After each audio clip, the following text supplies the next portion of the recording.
Hello दोस्तों, तो हम पढ़ रहे थे रियलिस्ट स्कूल और उसमें हम अभी बात कर रहे हैं कंपैरिजंस विद अदर स्कूल्स। जैसे बेसिक्स थे हमारे, source of law, natural law में हमारे कहाँ से मिलते हैं, मोरालिटी से, एनालिटिक में सोवरेन से, ठीक है, हिस्टोरिकल में कस्टम से, सोशियोलॉजिक में सोसाइटी से, और रियलिस्ट में कोर्ट के डिसीजन से, ठीक है। मेन फोकस हमारा जस्टिस पे होता है, नेचुरल में, एनालिटिकल में कमांड पे, हिस्टोरिकल में हिस्ट्री पे, और सोशियोलॉजिकल में सोशल वेलफेयर पे, रियलिस्ट में जुडिशियल बिहेवियर पे। की थिंकर्स एक्यूनस नेचुरल स्कूल के, एनालिटिकल स्कूल के जॉन ऑस्टिन, हिस्टोरिकल के फ्रेडरिक सेविग्नी, ठीक है, और सोशियोलॉजिकल के ये सब की फाउंडर मतलब फाउंडर्स थे या फिर की थिंकर कह लो, ठीक है। सोशियोलॉजिकल के रॉस्के पाउंड, ठीक है। रियलिस्ट के होल्म्स होल्म्स जूनियर, ठीक है, ओलिवर होल्म्स जूनियर, ठीक है। अब आते हैं मीन लॉ मीन्स इनके लिए, नेचुरल के लिए मॉडल रूल्स, एनालिटिकल के लिए कमांड है, हिस्टोरिकल के लिए कस्टम है, सोशियोलॉजिकल के लिए सोशल इंजीनियरिंग टूल मानते हैं ये लोग, ठीक है। रियलिस्ट जो है व्हाट एक्चुअली कोर्ट्स डू, ठीक है। अब आते हैं write an essay on the realist school of jurisprudence. अगर क्वेश्चन ये आता है, ठीक है, तो the realist school of jurisprudence is a modern legal theory that emphasises the practical operations of law, ठीक है। मतलब पहला तो टर्म ये हो गया कि ये मॉडर्न लीगल थ्योरी है, ठीक है, 1920 से लेकर 1940 के बीच में डेवलप हुआ, ठीक है। That emphasises the practical operations of law, ठीक है, the practical operations of law पे फोकस किया गया rather than it's theoretical formulation.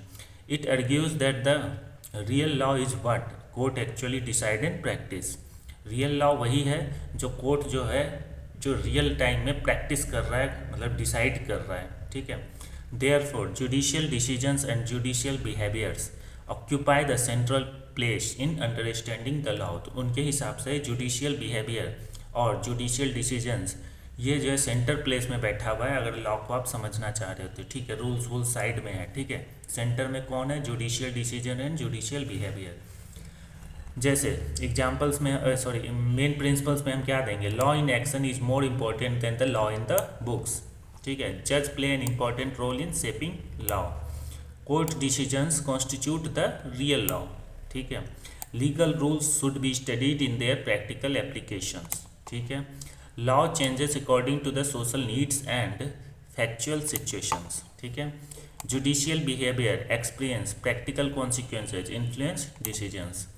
Major jurist थे ओलिवर वेंडल होल्म्स जूनियर, ठीक है। दूसरे हैं कार्ल लेयन, LLEWELLYN, ठीक है। थर्ड इंपॉर्टेंट जो हमारे थे वो है जेरोम फ्रैंक, ठीक है। उसके बाद जो हमारे जो दूसरे रियलिस्ट थे जो ग्रुप के, वो थे Scandinavian realist such as Alex Hagerstrom, ठीक है, Karl Olivecrona and Alf Ross. Merits क्या क्या थे, प्रैक्टिकल एंड रियलिस्ट थे, रियलिस्ट बात हुआ, ठीक है, फ्लेक्सिबल था, ठीक है, promote social justice, helps predict courts decisions, shape law in actually shape laws at its actually functions, ठीक है। क्रिटिसाइज क्या हुआ था, gives excessive decision on discretion on judges, ठीक है, creates uncertainty, may encourage judicial subjectivity, underestimates legislation। Conclusion क्या है, the realist school transformed legal thinking by shifting attention from abstract legal rules to actual judicial practice. It remains highly influenceable in modern constitutional interpretation and judicial decision making because it recognizes that law must function effectively in real society, ठीक है। कुछ questions है फिर से, ठीक है। The prophecies of what court will do in fact and nothing more pretentious are what I mean mean by law, ठीक है। तो इसमें क्या था कि court will do in fact, ठीक है, and nothing more pretentious, ठीक है। The famous statement was made by the Oliver Wendell Holmes Jr. regarded as the father of American legal realism. It reflected the predictive theory of law, ठीक है। Holmes argued that the true meaning of law lies not in statutes or philosophical idea but in predicting how courts will decide actual disputes. Lawyers and citizens are primarily concerned with the practical consequences of legal rules. Therefore, understanding judicial behavior and previous decisions, ठीक है, is more useful than merely reading legal texts, ठीक है। तो इनका यही कहने का मतलब था। ये एक तो प्रेडिक्टिव थ्योरी ऑफ लॉ है, ये पूरा जो इसने कहा है, ठीक है। ये कौन कहा है? ओलिवर वेल्डन होम्स जूनियर ने कहा है, ठीक है। और Holmes argued that the true meaning of law does not lies not in state, मतलब रूल्स और बुक्स में नहीं लिखा हुआ है ट्रू मीनिंग ऑफ लॉ, ठीक है।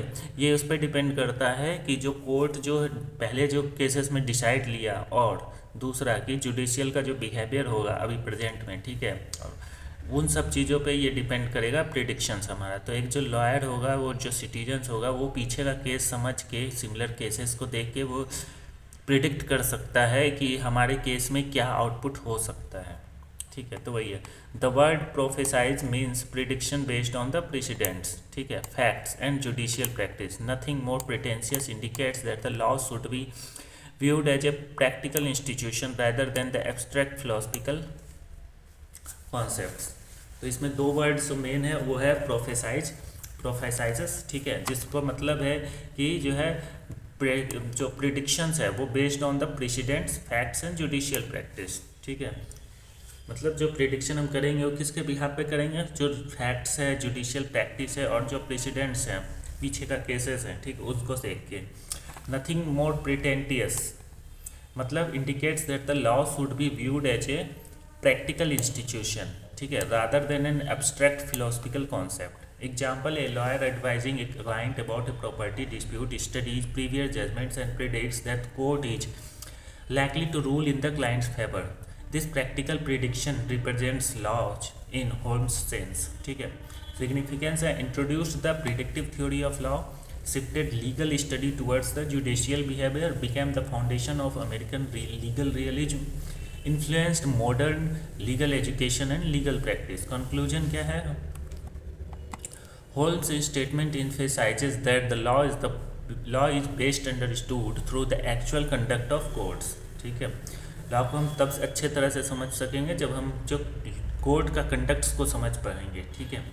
The value of law lies in its practical enforcement and judicial application rather than merely written in the legal rules. तो वही है कि जो प्रैक्टिकल इन्फोर्समेंट चल रहा है कोर्ट के अंदर, और जुडिशियल एप्लीकेशन, जुडिशियल बिहेवियर, उन सब चीज़ों को पे ही जो है रियल लॉ डिपेंड करेगा, ठीक है, ना कि जो लिखा हुआ है। One liner revision notes. Father of American realism कौन थे? Oliver Wendell Holmes junior. Main slogan क्या था? लॉ इज इन एक्शन, वो ही लॉ है, नॉट इन द बुक्स, ठीक है। जो किताब में लिखा है वो लॉ नहीं है, लॉ जो एक्शन में है उसको लॉ कहेंगे। Law means what courts actually do. Holmes theory क्या था? Predictive theory of law. तो प्रिडिक्टिव थ्योरी ऑफ लॉ किसने दिया था? Wendell Holmes, Oliver Wendell Holmes junior, ठीक है। इन्होंने क्या दिया था? Predictive theory of law. अब आते हैं जेरोम फ्रैंक। इन्होंने क्या कहा? जजेस are influenced by human factors, ठीक है। जेरोम फ्रैंक ने कहा कि जजेस are influenced by the human factors. तो क्वेश्चन आ सकता है, जजेस are influenced by human factors, ये किन्होंने कहा? तो ये कौन से जो है मतलब स्कूल से बिलोंग करते हैं? तो एग्जाम्पल में मतलब एग्जाम में पूछ सकता है, तो आप लिखोगे कि जेरोम फ्रैंक थे जिन्होंने कहा कि जजेस are influenced by the human factors, और ये रियलिस्ट स्कूल के थिंकर थे, ठीक है।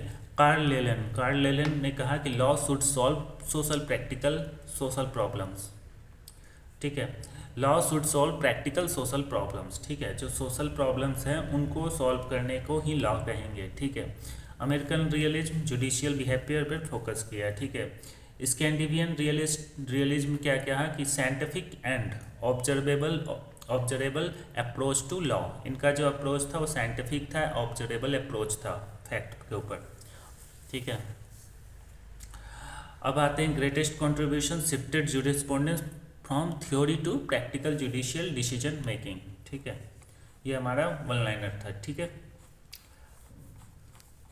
तो हम लोगों ने क्या क्या पढ़ा रियलिस्ट स्कूल में कि जो है उनका फोकस क्या था? उनका फोकस था कोर्ट के डिसीजंस पे, और ओलिवर जी ने हमें जो है वो प्रिडिक्शन थ्योरी दिया, ठीक है। प्रिडिक्शन थ्योरी जिसमें ये हम डिसाइड कर सकते हैं कोर्ट्स के पिछले जो भी केसेस थे उसको देख के कि हम कहाँ पे हैं इस समय, ठीक है। क्या हम पे जजमेंट आएगा मेरे पक्ष में या नहीं आ पाएगा, ठीक है।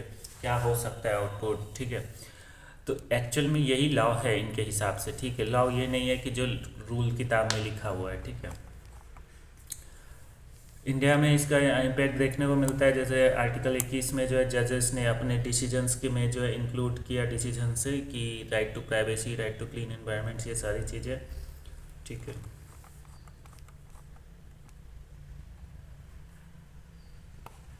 बेंजामिन एंड कार्ड जो थे एक्सप्लेन द जजेस often develop law while deciding the difficult cases, ये इन्होंने कहा था बेंजामिन एंड कार्डोजो ने, ठीक है।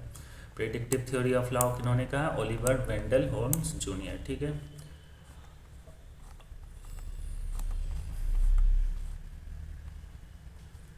एक बार ये देख लेते हैं difference American realism versus Scandinavian realism.